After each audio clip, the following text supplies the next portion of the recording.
Okay, dear subscribers of DevCoins classes, let us move on to solve another numerical problem from engineering mechanics.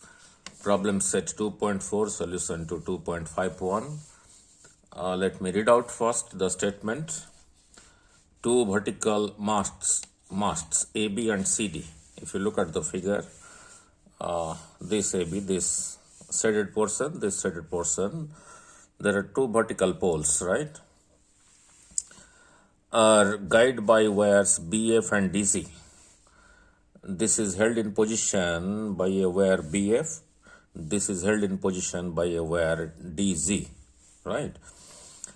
In the same vertical plane. In the same vertical plane means this one and this one.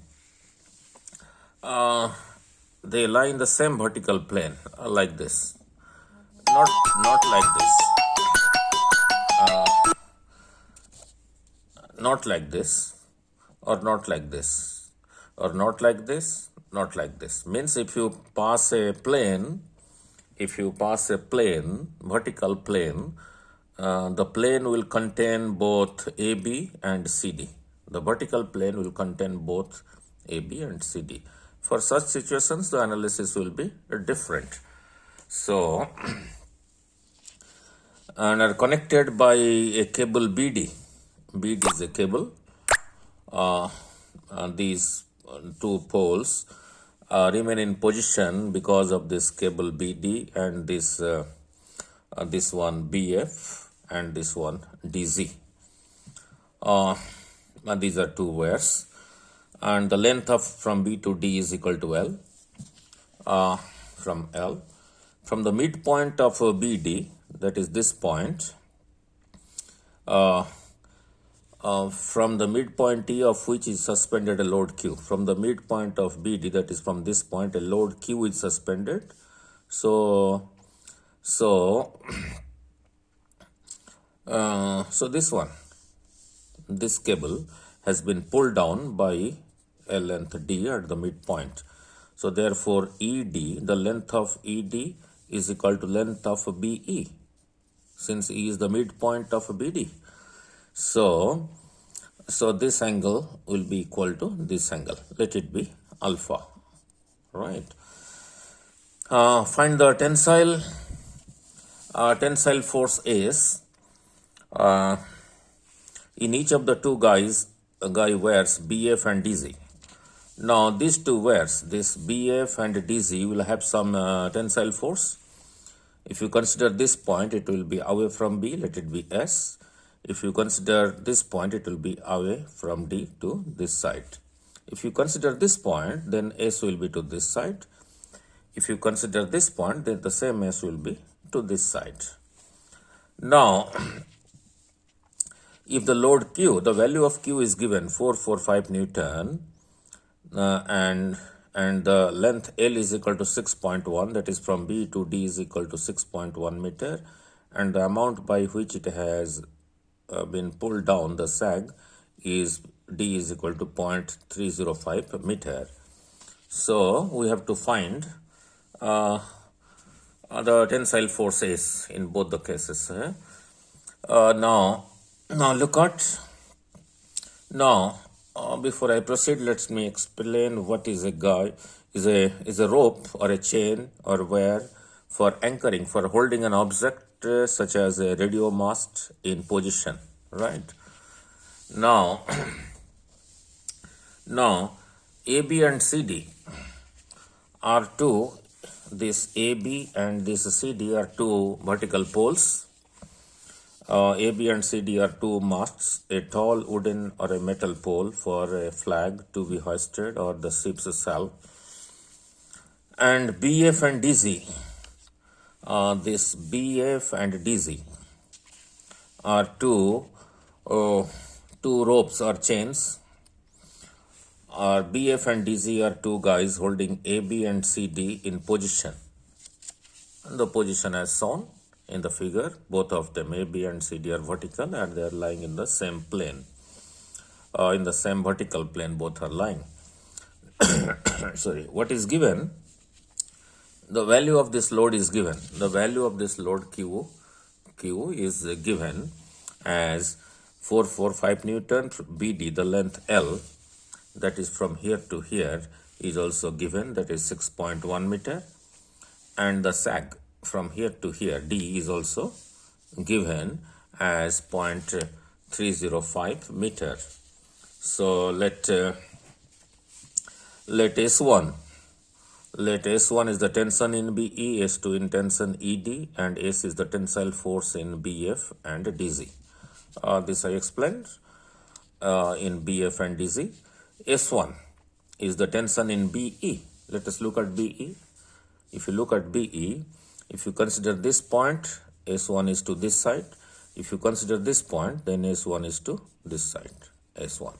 Similarly, in the part ED, let it be S2. Let it be S2.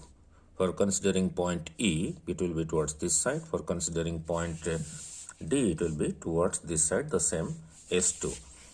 Now, then it is very simple. If you look at this triangle or this triangle, both of which are right angled here. This is right angled here and this is at right angle here. So if you take tan alpha, because D is known and this length is known, which is L by 2. L by 2 plus L by 2 is L. That is same thing as BD. So if you take tan alpha, will be D over L by 2.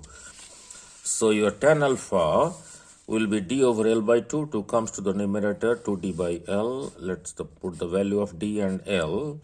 So your alpha becomes tan inverse of 2D by L. Put the value of D and L. This comes out to be exactly 5.7105 degrees. If you convert it to seconds, minute and seconds of arc, 5 degree, 42 minute, 38.14 seconds of arc. Now then let us draw the free body diagram at point E, where there are three concurrent forces, S1 to this side, S2 to this side, and the weight Q, the load Q to this side. And so I'll draw the free body diagram. If here you draw a horizontal line and consider it as x-axis, then this angle will also be alpha and this angle will also be alpha. This alpha is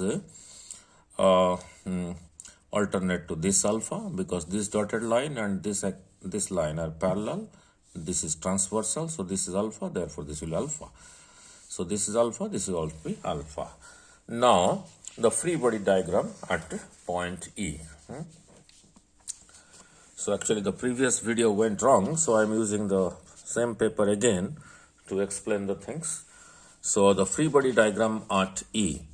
S1 to this side, this black line, S2 to this side, this black line. This black line is Q, 445 Newton.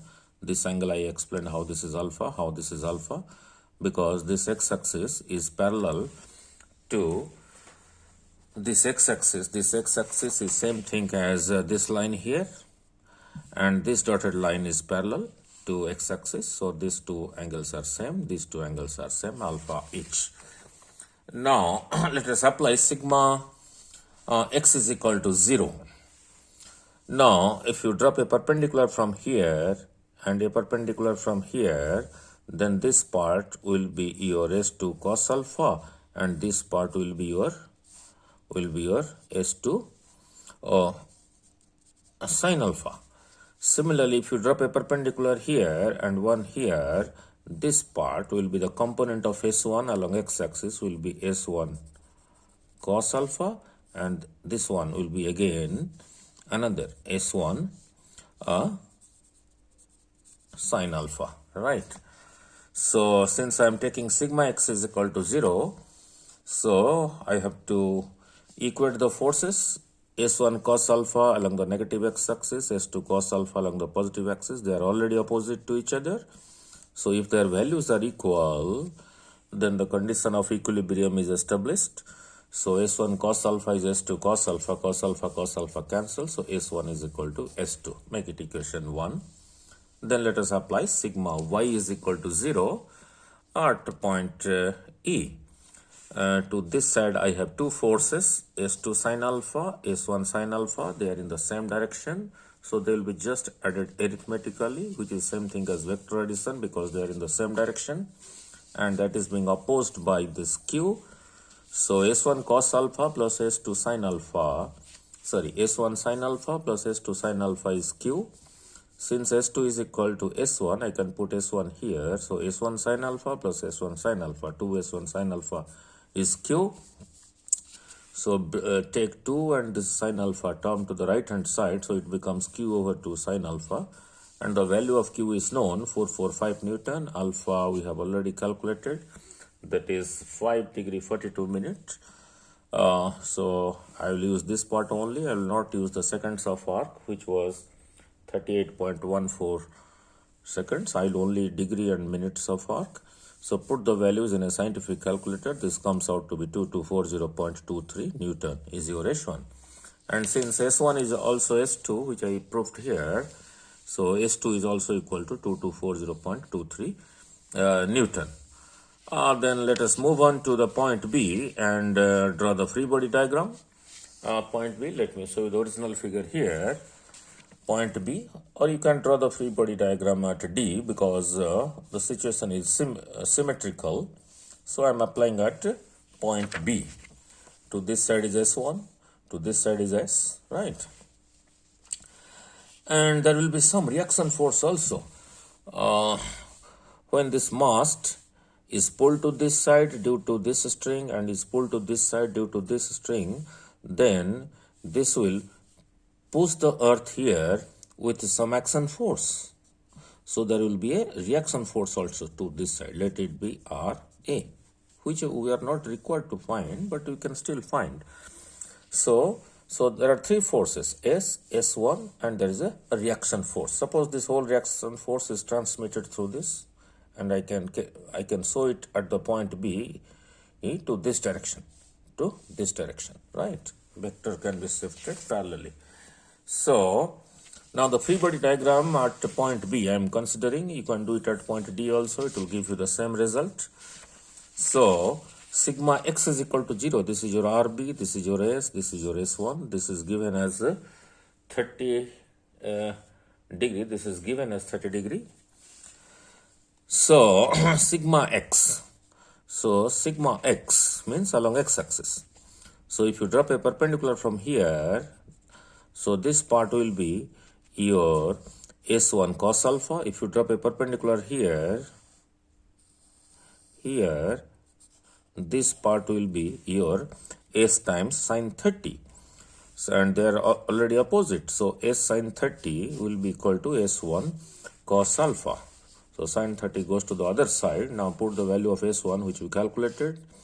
Alpha is known, 5 degree 42 minutes, sin 30 1 by 2. If you put it in a calculator, this comes out to be 445.83066 Newton, right?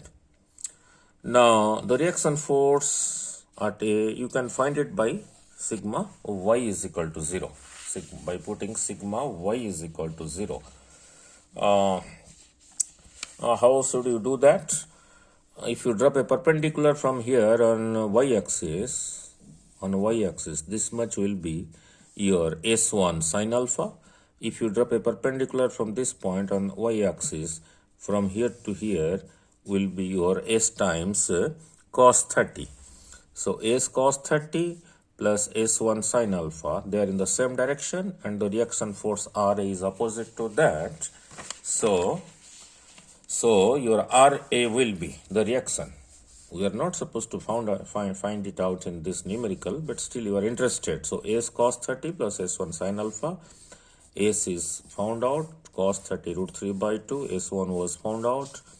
Now alpha was found out. Now put it in a scientific calculator. This comes out to be 4083.5 Newton. That's a small request. If you like the videos and they are interesting for you for your competitive exams, or if you are a student in mechanical engineering or civil engineering,